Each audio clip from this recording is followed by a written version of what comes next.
Pada suatu kali, bangsa itu bersungut-sungut di hadapan Tuhan tentang nasib buruk mereka. Dan ketika Tuhan mendengarnya, bangkitlah murkanya. Kemudian menyalalah api Tuhan di antara mereka dan merajalela di tepi tempat perkemahan. Lalu berteriaklah bangsa itu kepada Musa, dan Musa berdoa kepada Tuhan, maka padamlah api itu.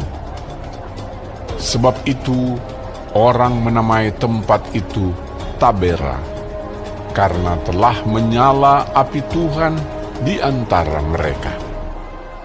Orang-orang bajingan yang ada di antara mereka kemasukan nafsu rakus, dan orang Israel pun menangislah pula serta berkata, "Siapakah yang akan memberi kita makan daging? Kita teringat kepada ikan yang kita makan di Mesir dengan tidak bayar apa-apa, kepada mentimu dan semangka, bawang pre, bawang merah dan bawang putih. Tetapi sekarang kita kurus kering, tidak ada sesuatu apapun, kecuali mana ini saja yang kita lihat." Adapun mana itu seperti ketumbar dan kelihatannya seperti damar bedolah. Bangsa itu berlari kian kemari untuk memungutnya, lalu menggilingnya dengan batu kilangan atau menumbuknya dalam lumpang. Mereka memasaknya dalam periuk dan membuatnya menjadi roti bundar. Rasanya seperti rasa panganan yang digoreng. Dan apabila embun turun di tempat perkemahan pada waktu malam, maka turunlah juga mana di situ. Ketika Musa mendengar bangsa itu, yaitu orang-orang dari setiap kaum, menangis di depan pintu kemahnya, bangkitlah murka Tuhan dengan sangat. Dan hal itu dipandang jahat oleh Musa. Lalu berkatalah Musa kepada Tuhan, "Mengapa kau perlakukan hamba-Mu ini dengan buruk? Dan mengapa aku tidak mendapat kasih karunia di mata-Mu? Sehingga Engkau membebankan kepadaku tanggung jawab atas seluruh bangsa ini. Akukah yang mengandung seluruh bangsa ini? Atau akukah yang melahirkannya? Sehingga Engkau berkata kepadaku, pangkulah dia seperti pak pengasuh memangku anak yang menyusu. Berjalan ke tanah yang Kau janjikan dengan bersumpah kepada nenek moyangnya. Dari manakah aku mengambil daging untuk diberikan kepada seluruh bangsa ini? Sebab mereka menangis kepadaku dengan berkata, berilah kami daging untuk dimakan. Aku seorang diri tidak dapat memikul tanggung jawab atas seluruh bangsa ini, sebab terlalu berat bagiku. Jika Engkau berlaku demikian kepadaku, sebaiknya Engkau membunuh aku saja. Jika aku mendapat kasih karunia di mata-Mu, supaya aku tidak harus melihat celakaku. Lalu berfirmanlah Tuhan kepada Musa, kumpulkanlah di hadapanku dari antara para tua-tua Israel 70 orang, yang kau ketahui menjadi tua-tua bangsa dan pengatur pasukannya. Kemudian bawalah mereka ke kemah pertemuan, supaya mereka berdiri di sana bersama-sama dengan engkau. Maka aku akan turun dan berbicara dengan engkau di sana. Lalu sebagian dari roh yang hinggap padamu itu akan kuambil dan kutaruh atas mereka. Maka mereka bersama-sama dengan engkau akan memikul tanggung jawab atas bangsa itu. Jadi tidak usah lagi engkau seorang diri memikulnya. Tetapi kepada bangsa itu haruslah kau katakan, kuduskanlah dirimu untuk besok maka kamu akan makan daging. Sebab kamu telah menangis di hadapan Tuhan dengan berkata, siapakah yang akan memberi kami makan daging? Begitu baik keadaan kita di Mesir, bukan? Tuhan akan memberi kamu daging untuk dimakan. Bukan hanya 1 hari kamu akan memakannya, bukan 2 hari, bukan 5 hari, bukan 10 hari, bukan 20 hari, tetapi genap sebulan lamanya, sampai keluar dari dalam hidungmu, dan sampai kamu muak, karena kamu telah menolak Tuhan yang ada di tengah-tengah kamu, dan menangis di hadapannya dengan berkata, untuk apakah kita keluar dari Mesir? Tetapi kata Musa, Bangsa yang ada bersama aku ini berjumlah 600.000 orang berjalan kaki. Namun kau berfirman, daging akan kuberikan kepada mereka, dan genap sebulan lamanya mereka akan memakannya. Dapatkah sekian banyak kambing domba dan lembu sapi disembelih bagi mereka, sehingga mereka mendapat cukup? Atau dapatkah ditangkap segala ikan di laut bagi mereka, sehingga mereka mendapat cukup? tetapi Tuhan menjawab Musa, Masakan kuasa Tuhan akan kurang untuk melakukan itu? Sekarang engkau akan melihat apakah firman-Ku terjadi kepadamu atau tidak. Setelah Musa datang keluar, disampaikannya firman Tuhan itu kepada bangsa itu. Ia mengumpulkan 70 orang dari para tua-tua bangsa itu dan menyuruh mereka berdiri di sekeliling kemah. Lalu turunlah Tuhan dalam awan dan berbicara kepada Musa. Kemudian diambilnya sebagian dari roh yang hinggap padanya dan ditaruhnya atas ke-70 tua-tua itu.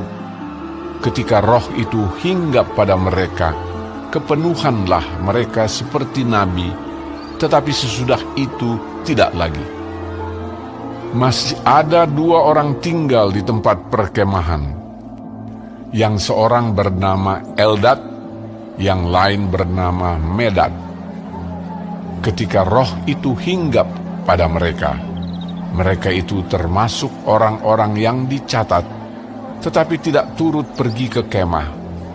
Maka kepenuhanlah mereka seperti nabi di tempat perkemahan.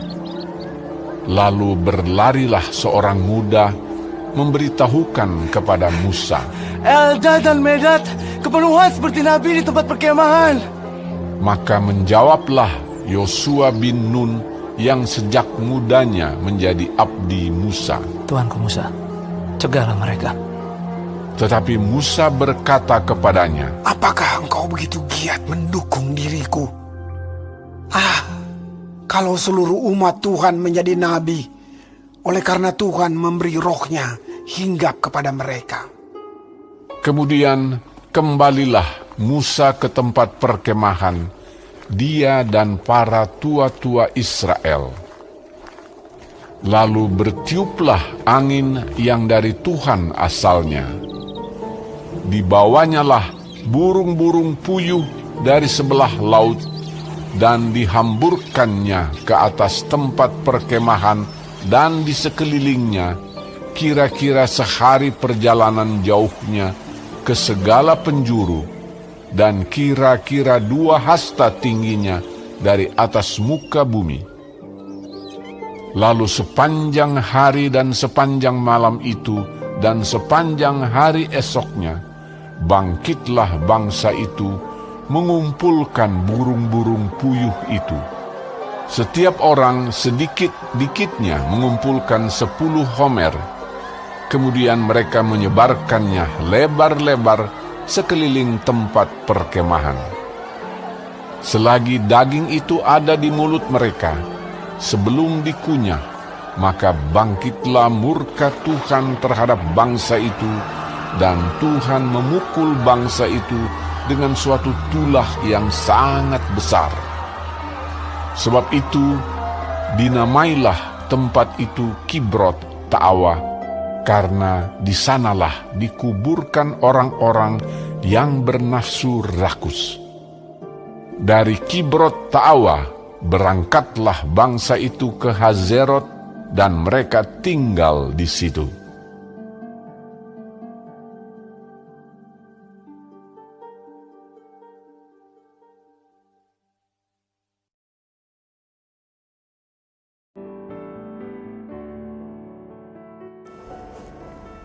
Shalom, saudara-saudaraku yang kekasih di dalam Tuhan Yesus Kristus. Puji Tuhan, kita masih diberi kesempatan hidup dan dapat mempelajari firman Tuhan, panduan kehidupan dari Bilangan 11. Mengenai api Tuhan, Tuhan berjanji memberi daging, lalu ke-70 orang tua-tua dan burung puyuh. Tuhan Yesus memberkati. Saudara, dari pasal 11 ini kita lihat bagaimana Israel gagal dalam mengikuti rencana Tuhan. Mereka yang awalnya penuh dengan semangat untuk berjalan keluar dari Mesir menuju tanah perjanjian, kali ini dicatat 2 kali mereka bersungut-sungut, marah-marah, ngomel-ngomel, komplain terhadap Musa dan juga secara tidak langsung kepada Tuhan. Akibatnya Tuhan marah kepada mereka dan menghukum. Keluhan yang pertama tidak jelas, tapi yang pasti mereka merasa berat dan lelah berjalan. Padahal setiap hari mereka mengalami penyertaan Tuhan. Ada tiang awan, tiang api, dan roti mana yang Tuhan berikan secara ajaib kepada mereka. Lalu mereka mengeluh lagi soal keinginan mereka makan daging. Mereka lupa bagaimana Tuhan memerdekakan mereka dari perbudakan Mesir yang sangat berat itu. Bahkan mereka rela balik ke Mesir jadi budak demi kepuasan keinginan mereka. Lalu Tuhan memberi mereka daging burung puyuh, tetapi beberapa orang sangat rakus waktu menerima berkat Tuhan itu, tidak bisa menguasai diri, dan Tuhan menghukum dengan keras. Musa juga mengeluh karena Israel komplain terus, bersungut-sungut, dan sangat menjengkelkan. Bahkan bisa saja terjadi kerusuhan. Musa bertanya-tanya dan sempat seperti meragukan Tuhan. Padahal bayangkan secara jelas mereka lihat bagaimana Tuhan beserta mereka setiap hari. Melalui tiang awan, tiang api, melalui kaki yang tidak bengkak, berjalan sepatu tidak rusak, mana setiap hari. Tuhan mengerti pergumulan Musa, sehingga Tuhan menyuruh Musa memperlengkapi kepemimpinannya dengan bantuan para tua-tua yang dipenuhi rohnya Tuhan, yang dipenuhi roh Tuhan, ya, untuk bisa bantu mengurus Israel supaya mereka bisa diatur dan dikendalikan. Jadi umat Israel dan Musa sama-sama mengeluh, tentu dengan sudut pandang yang lain, masalah yang lain. Mereka bersandar pada kekuatan diri mereka sendiri dan ternyata gagal. Oleh sebab itu, mari kita sungguh-sungguh berharap bergantung kepada Tuhan dalam perjalanan hidup kita ini. Berjalan dengan iman setiap hari, ya, itu tidak berarti semuanya gampang, lancar, tidak ada masalah. Tidak. Tuhan memproses umatnya, termasuk kita, dengan melalui kesusahan, penderitaan, agar kita tambah hari tambah berharap kepada Tuhan dan diproses iman dan karakter kita. Tuhan memimpin dengan hikmat-Nya yang tidak dapat terselami oleh akal pikiran manusia yang sangat kecil dan terbatas.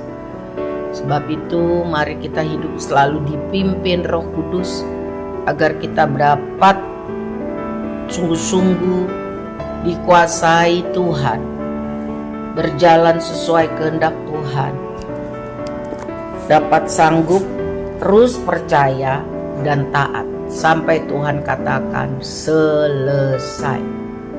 Tuhan menolong kita semua, ya Immanuel.